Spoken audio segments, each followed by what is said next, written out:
Hello, welcome to Lemon Steers, where we talk anything and everything entertainment. I'm, of course, Lemon himself, Zeke Lemon, and this is my review for Monday Night Raw of October 21st, 2024. But before we get into that, let's get the house clean out of the way. Shall I to leave a like? Comment below, let me know your thoughts on Monday Night Raw. And, of course, hit that subscribe button as it helps me grow into my YouTube career. I will greatly appreciate it. Now, all that out of the way, let's get into the review, shall we? So, I would say this is probably the best episode of Monday Night Raw ever since we've done the 2-hour mark. I think everyone was used very, very well for the most part. There are still some people who are suffering now that we are down to 2 hours. I think American Made is one of them. They're one of the people who was on this week's episode of Raw.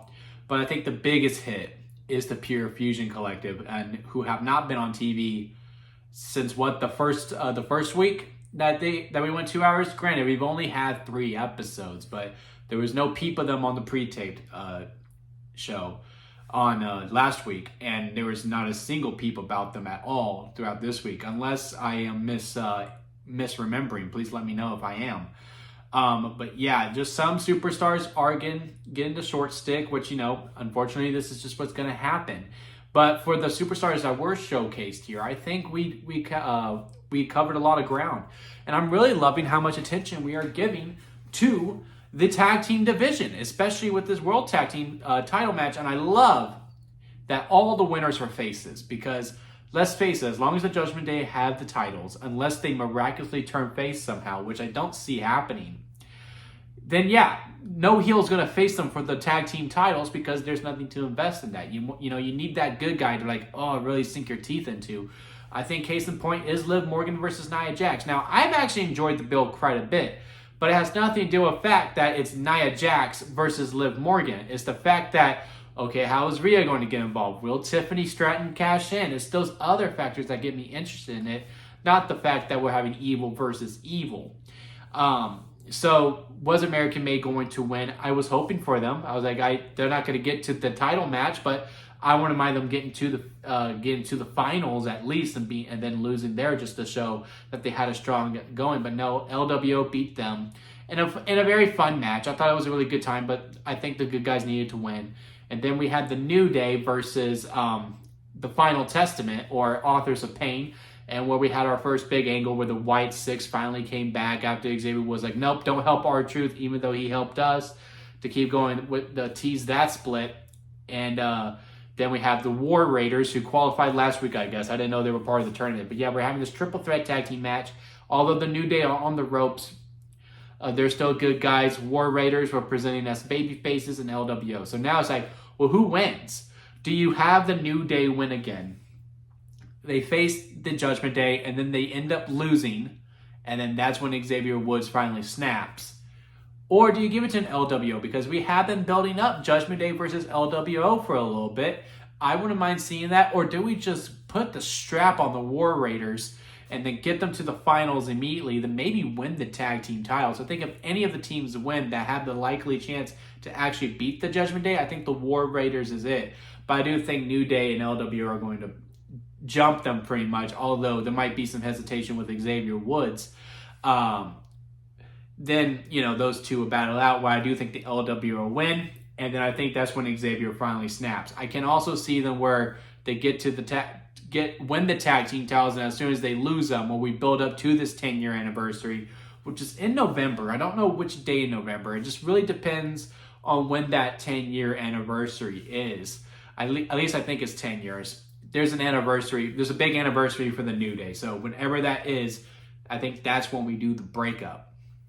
And then, they're going to go off their own separate ways. So it's just really intriguing to see. And I love that, we're giving attention to it. Let's just keep it consistent. I think we need to get the titles off of Judgment Day.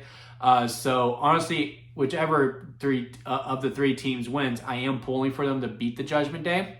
Because I think, it's very known. Finn Balor wants Damian Priest. We want to keep that feud going. That's cool.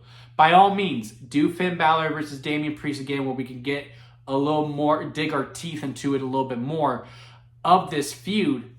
He doesn't need the strap if we're going to do that. So as long as the Judgment Day lose the titles, then, I'm all for it. It's the same way that I'm thinking, with how we ended Monday Night Raw this week with Jey Uso versus Braun Breaker, with the Bloodline costing him the belt. I think Jey Uso is going to cost the Bloodline, the tag team title, so that we do have this even field when it comes to War Games, where no one has any belts, and the tag division can actually be built around the tag teams and not just being props for a group. So again, it's starting to show promise for the tag team division, not just on Raw, but on SmackDown as well, as they're saying, hey, we are giving focus to it. And also for the women tag team titles too. I like what we're doing with Lash Legend and I can never remember her name once the camera starts rolling. I think her last name is Jackson. I like what we're doing with them, giving them a little bit of a try run. We got the Damage Control facing them on NXT. And there's actual tag teams being built, all saying we want those belts, making those titles actually really mean something. I honestly didn't mind Liv Morgan and Raquel Rodriguez being within the mix of it too, because they were tag team champions at one point. I don't want them to constantly be in the picture though, as they do. Liv Morgan has her own title that she needs to worry about, but I didn't mind crossing the streams here. And I didn't, out of all the shenanigan finishes, which there was a lot on this episode of Monday Night Raw, I think, again, every match there was never a clear winner and a loser, right? Because New Day versus AOP, R-Truth came out to cause a distraction to give the New Day the win. Then we have this tag team match with Liv Morgan and Raquel. Lash Legend gets involved, or I guess Io Sky really provoked Lash Legend, and then there was a DQ. The other tag team match, Chad Gable was causing distraction all the way through, and then of course the Intercontinental title match with Bloodline showing up. It was just like, can we get one clear winner and one loser? Just one. You can do it. It's okay. You are kind of a sport. You're more than just a television show, but hey, it is what it is. But yeah, I like everything we did with them too. Io Sky and Kairi Sane are wanting another shot at the tag team titles. It's just, again, the tag team division is like, okay, we are taking it seriously.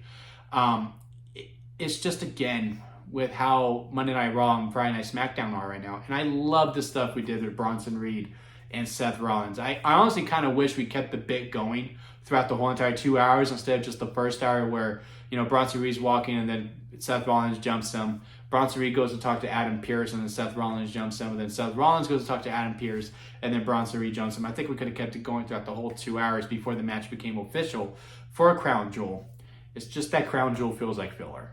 It really does. Like, a lot of these things that we're building up really feel like, okay, we're building for a Survivor Series. We have Gunther and Damian Priest going face to face. I read reports that it's going to be Punk versus Gunther at Survivor Series, so I guess maybe Finn Balor caused Damian Priest a number one contender shot to go for the World Heavyweight title match at Survivor Series. But, we had that tease. That's obviously going to happen after Crown Jewel. We have the KO and Cody stuff. That's obviously going to happen after Crown Jewel. War Games were clearly building to. We may do Roman versus Solo round one at Crown Jewel. But obviously, this was used to build up Survivor Series, which is after Crown Jewel. And that's honestly just my biggest gripe that I have with these shows right now, where I just really think, okay, once we get past Crown Jewel, they're doing everything they can to make these belts feel important. They just don't. No, I don't care what white gloves you wear. It just feels like a filler PLE. And it's just going to take a lot for me to feel like, yeah, no, this actually seems like significance. Because I think a lot of us are probably thinking, hey, I could probably just skip this one and it will be okay. But overall, it was a fine episode of Monday Night Raw. I still think there's some tweaking we need to do when it comes to these 2 hours, but they are figuring out. I think this show flew by. I mean, it went by really fast. It's like, oh, wow, we're at the main event, which is already some really, really good sign. It's just that they have so much talent. It's just, there's just so little time with all the talent that they have built up when they were 3 hours. It looks like we're going to get Dominic Mysterio versus a former World Heavyweight Champion. I swear if it's Damian Priest, I'll be a little bit upset because I've already seen that match multiple times. If it's a returning Drew McIntyre, that would be pretty cool. Maybe they reached the peak with Drew being heel and now it's time to turn him back to face. That could be interesting. I could get into that. Or maybe a Seth Rollins is a little warm-up before he faces Bronson Reed. But yeah, looking forward to next week. Looking forward to getting past Crown Jewel at this point pretty much. But I am loving the focus that we are giving to the tag team division. But yeah, let me know what y'all think about it down in the comment section. If you did like this, if you did make it this far in this video, please leave a like. I do greatly appreciate it. And hit that subscribe button as more content is heading your way. And until next time, guys, I'll see you here at Lemon Studios.